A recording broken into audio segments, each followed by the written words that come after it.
Good evening, everyone. This is Michael Connolly from CPR Group, and I'd like to say a very warm welcome to everyone who has joined us this evening for this webinar. We have a great turnout. It's lovely to see some familiar names on the list, so hello to all of my friends and welcome to this evening's session. We're hosting this webinar as part of our ongoing support of the sport and recreation and not-for-profit sectors in Australia. Like everyone probably in the world, we're shocked and absolutely stunned at what's going on.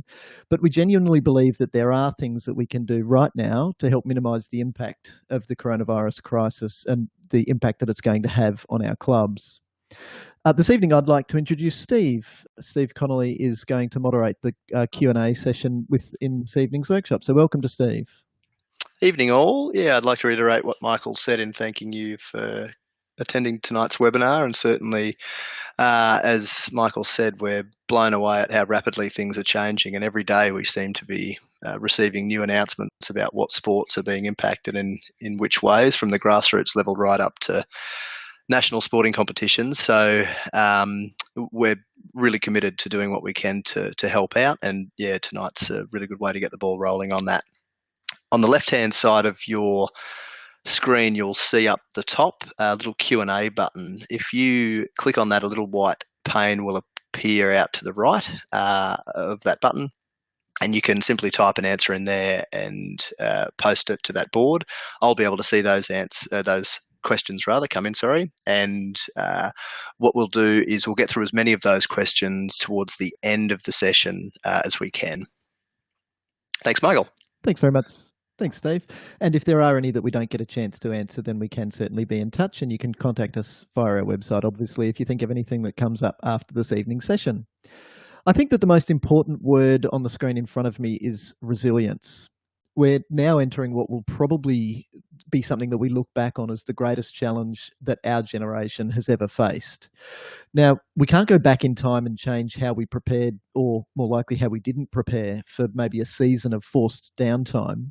All we can do now is focus on our response. So we've had the trigger. We're now dealing with a world that is very different, almost on an hourly basis, not even a daily basis at the moment. So it's now up to us to choose our response to put us in the best position for a really good recovery.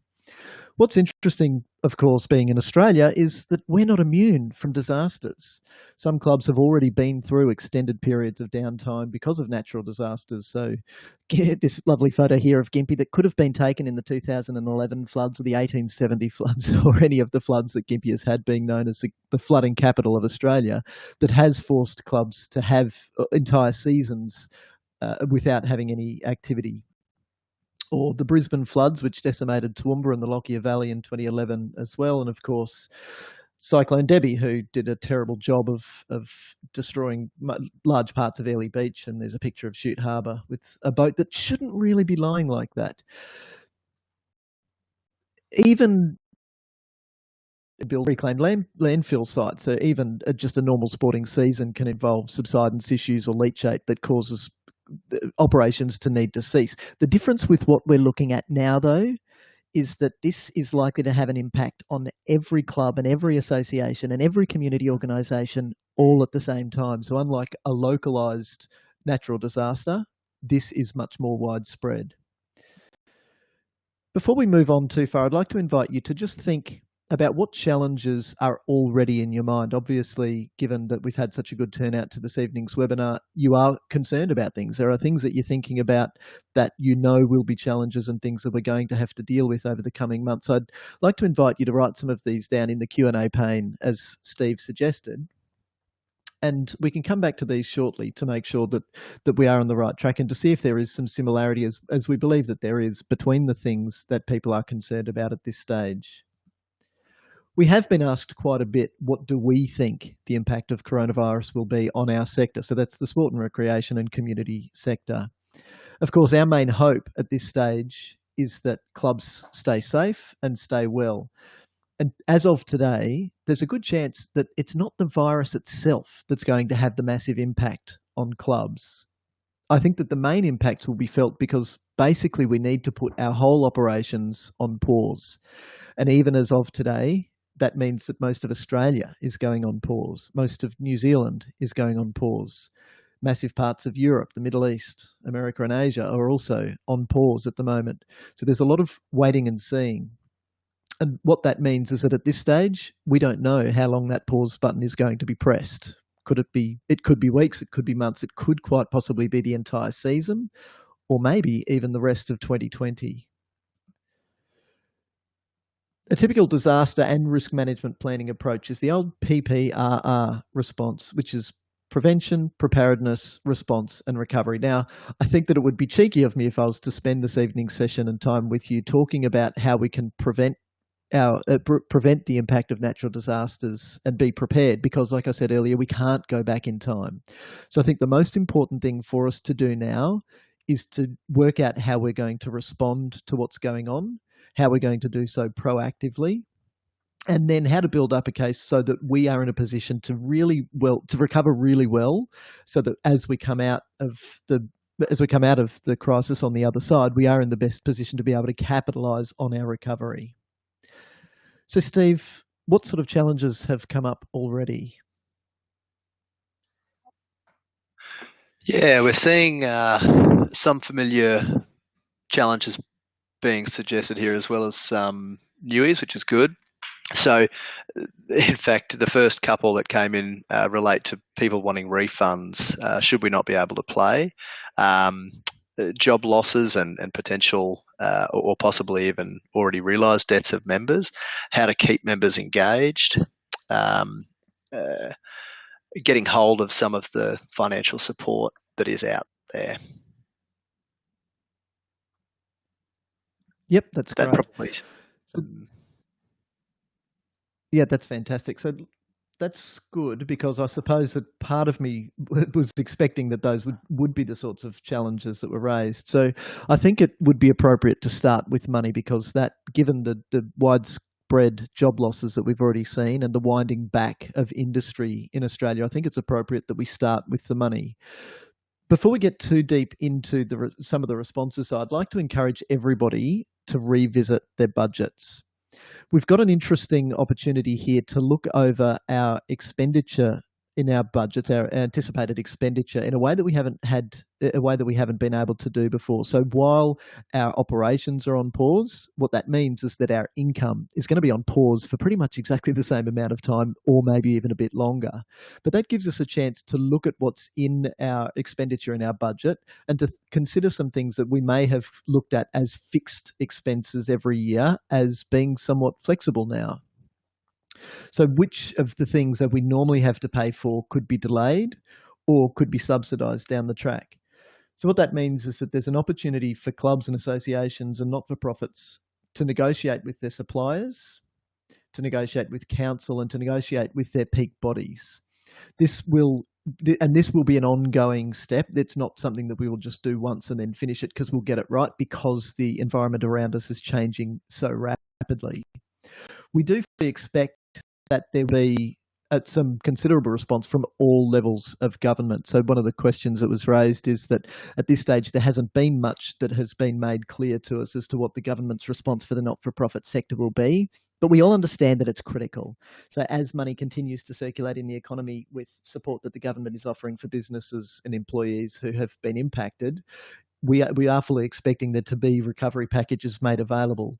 So at this stage we can say, watch this space. And obviously, if you haven't signed up for our newsletter, it's certainly something that we are watching regularly, and we will provide information to everyone as that happens. So please make sure you do follow us on social media and sign up for our newsletter so that we can keep you up to date.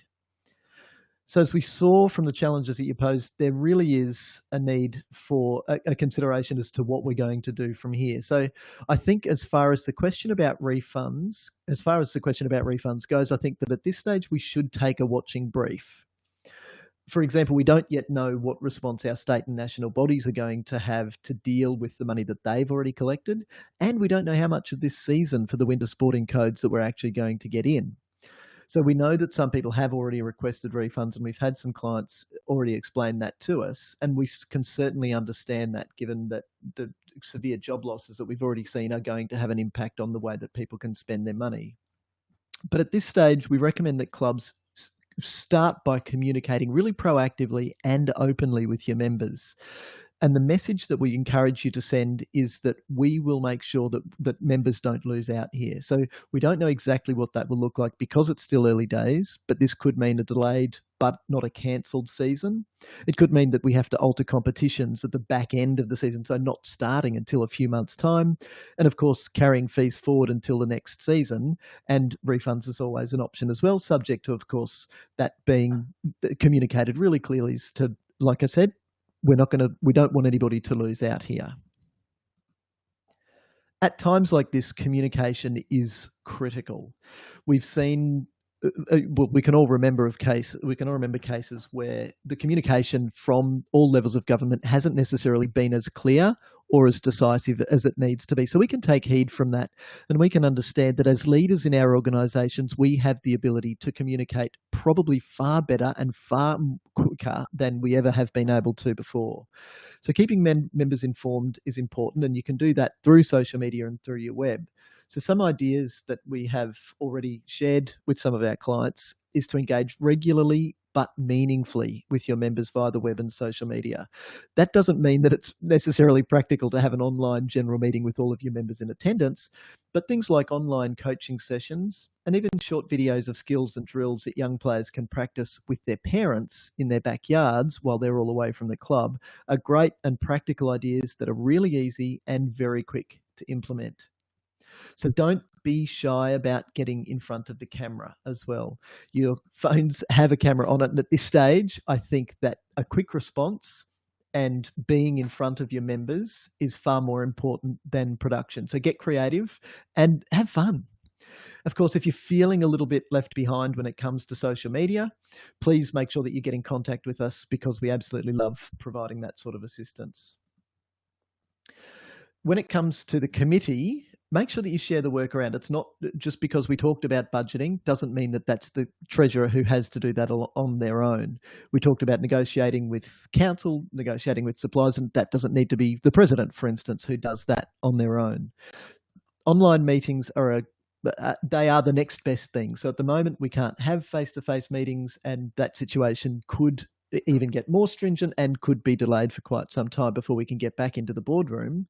So when it comes to online meetings, I'd encourage you to run them as normal as you can. So not being in the same room will have an impact, but when it comes to using any of the platforms, and as far as the platforms go, we've got Messenger, Google Hangouts, Skype, Zoom. We're using Zoho Meeting here this evening. Just whatever you're most comfortable with, that's the best platform to use. However, the best piece of advice I've got is turn the camera on. Now, I don't mind how you look without makeup, and nobody really minds if you're wearing your jammies when you're having a meeting. It's about being able to see each other, and it's feeling that sense of social connection that you get when you can actually see people. When you've got your camera on, of course, you can also wave your hand when it's time for you to be able to speak. So as far as some polite steps go for online meetings and using these sorts of tools, when you're not speaking, it's a good idea to mute just in case there's a dog in the background who gets a little bit yappy, and you can raise your hand and show the camera when you want to speak.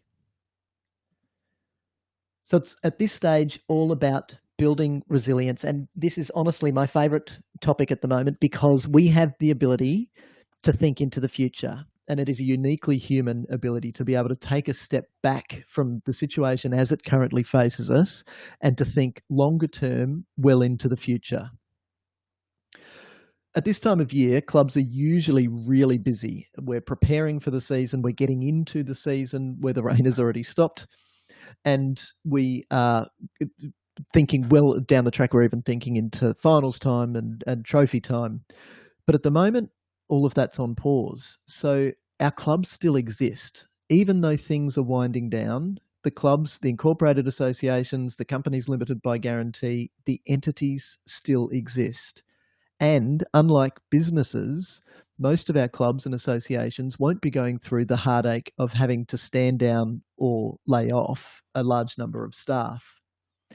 So at this stage, I really want you to keep in mind that in every downturn, there are winners that emerge. And I believe that at this stage, the winning clubs and the winning associations will be the ones that use this, what we're calling forced downtime, the best.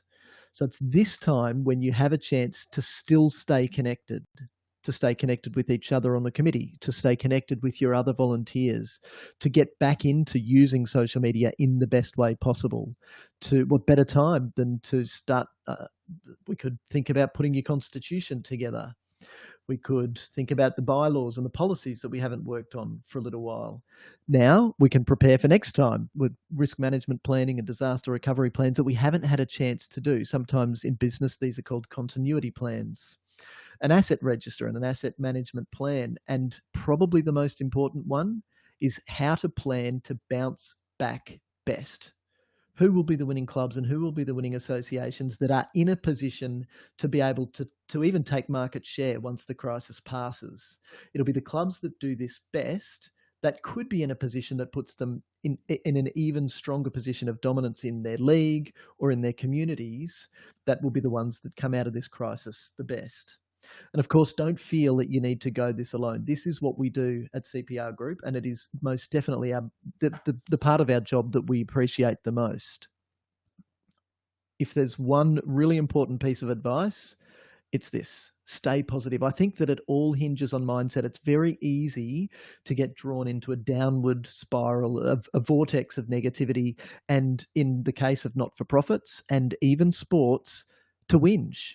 So we've all seen the media over the last few days, which I think is a little bit disappointing, because to see a rugby league club in the western suburbs of Sydney complain about we are going to go broke, we are going to go out of business, is defeatist. That will become a self-fulfilling prophecy. The clubs that are saying that will go out of business, not because they need to, but because that's what they're transmitting from their own minds. That's the way that they're thinking, and that will permeate the entire organisation. We all have an ability right now to say, no, we don't have to do that. We can stay together. We will be looking for things to do to positively activate our minds and our time. We can use our clubs and the recovery and planning for a great recovery in our clubs better than everybody else. We can do that, and we can do it together. And it's these clubs that will be the strongest to take that position of dominance once the crisis is actually ends. So, Steve, I'm going to pass back to you to ask any questions that have come in now. And boy, do we have some good questions. We've had a lot come in. So what I'll try and do as best I can is summarize these, and Michael and I might bounce together and provide some answers. If we don't answer any of the questions that you personally have posted in the Q&A section, feel free to continue to do so. Please do, as Michael mentioned earlier, make contact with us either via email or social media, and we'll certainly be happy to talk through any more detailed questions over the phone with you in the interests of helping as best we can. So there were quite a number of questions continuing to get asked about member engagement, and really, this question kind of summarizes them really well. How do we ensure that when things get going again, we don't have to build back up our momentum? How do we keep our members engaged? So certainly some of those ideas that Michael was talking through earlier: regular social posts, keeping people informed as to what you're doing in your downtime, how you're making the best use of your downtime as a management committee. Online coaching sessions, engaging using video content is always going to be most palatable to members, and will go certainly some way to helping to keep members engaged. The reality is, however, that the momentum will need to build back up. There will be a disconnect from members to some degree. Someone else has made the really good point that these clubs that you're all running as volunteer management committees and boards are made up of people in those decision-making roles. So someone made the comment, our board members have got their own lives to sort out as well, and they need to be putting on their own oxygen mask first, which I think is quite an elegant way of putting it. And that's absolutely the case. We're going to have people who are in these decision-making positions, and those who are going to be driving the recovery of your organisations once things get back to some degree of normal. And those in people's minds, the members as well, the general membership, as well as the decision makers, aren't going to disappear. So clubs, however, present such, as we all know, a fantastic sense of community.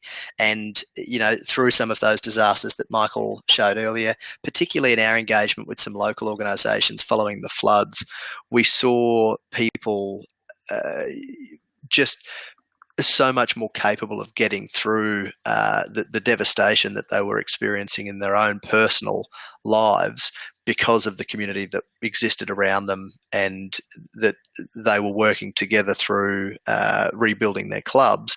And then people were getting together and helping to rebuild each other's personal lives as well. So don't shy away from the fact that for a lot of you and a lot of your members, your club is their social interaction. Your organisation is their community connectedness, and that's certainly something that you can capitalise on through this recovery process.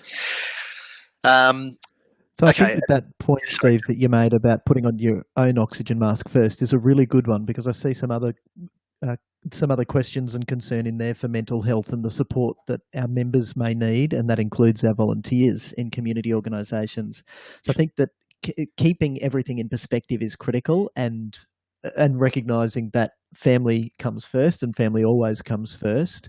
However, I think that the answer to both of those questions can mesh together. Having mental health, having the community connectedness that clubs create can help with providing the support that communities will need through their organisations.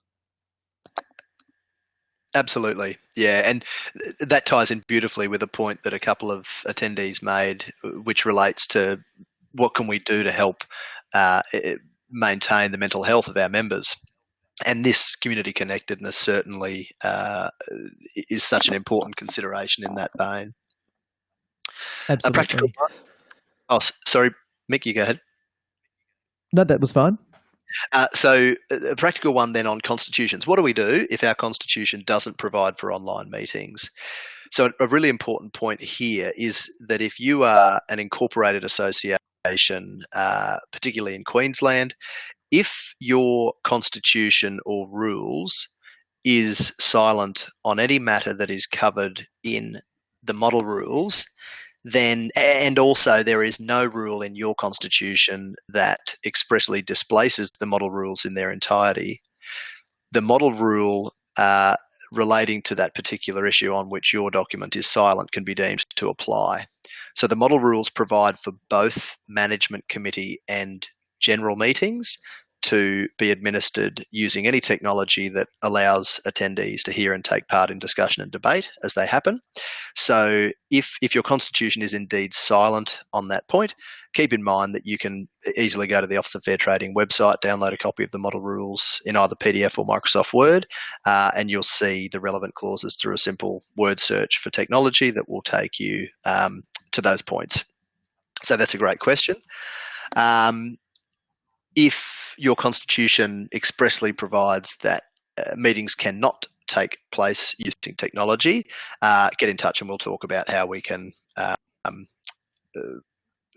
explore options for making things work for your organisation. Sport insurance cover for training. Will this be available? Something that came to mind when that question came in was that it's fascinating, and Michael, I'm sure you'll agree, that when crisis hits all sorts of organisations, it does a really good job of uncovering the shortcomings in our insurances. So this is a great opportunity for all organisations to consider what shortcomings may exist. I know that a lot of people that I've been speaking with in the last even month or so have realised that they hadn't paid enough for their travel insurance, and they didn't include that cancel for any reason clause. So certainly this is a good opportunity to speak to your insurance advisor and get their informed advice as to what shortcomings may exist in your organisation's insurance cover. Will Thank funding you everyone for... Oh, sorry. Yep. There was just one. I was going to say, yeah, thank you for these great questions.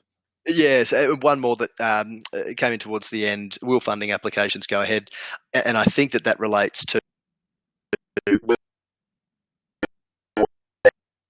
assessed.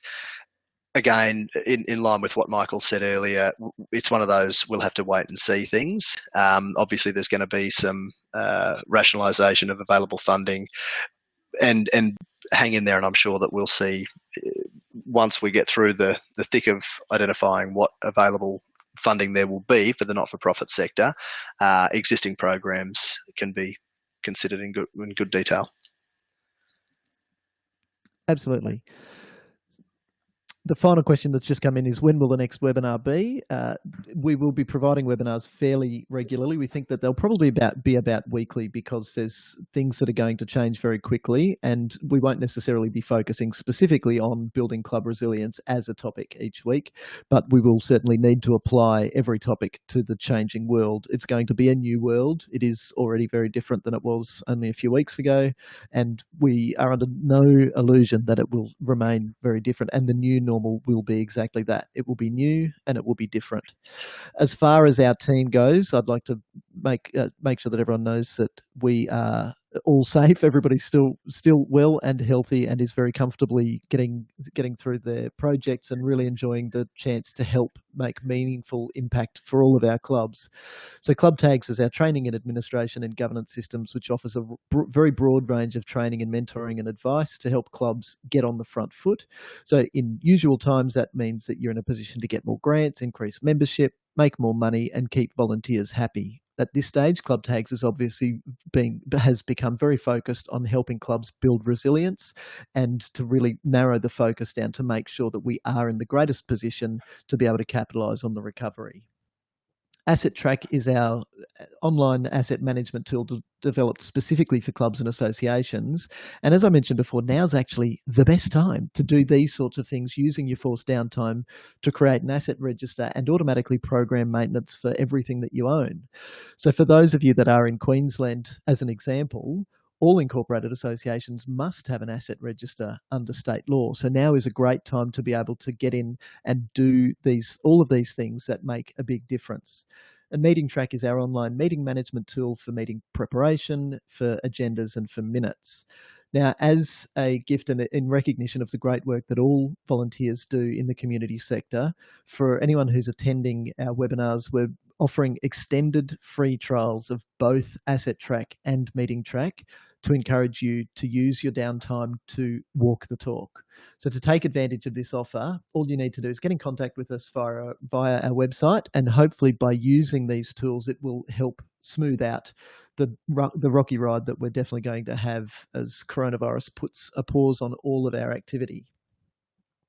Thank you very much to everyone for participating in this evening's webinar. It has been great to see, at least to see your names come up in the list. So we really thank you for joining us, and we look forward to providing you more information on the next webinars very soon. So keep an eye on the webinars page on our website. And if you've missed anything or you want to revisit anything that we've discussed tonight, please feel free to have a look at this again when the recorded version goes live.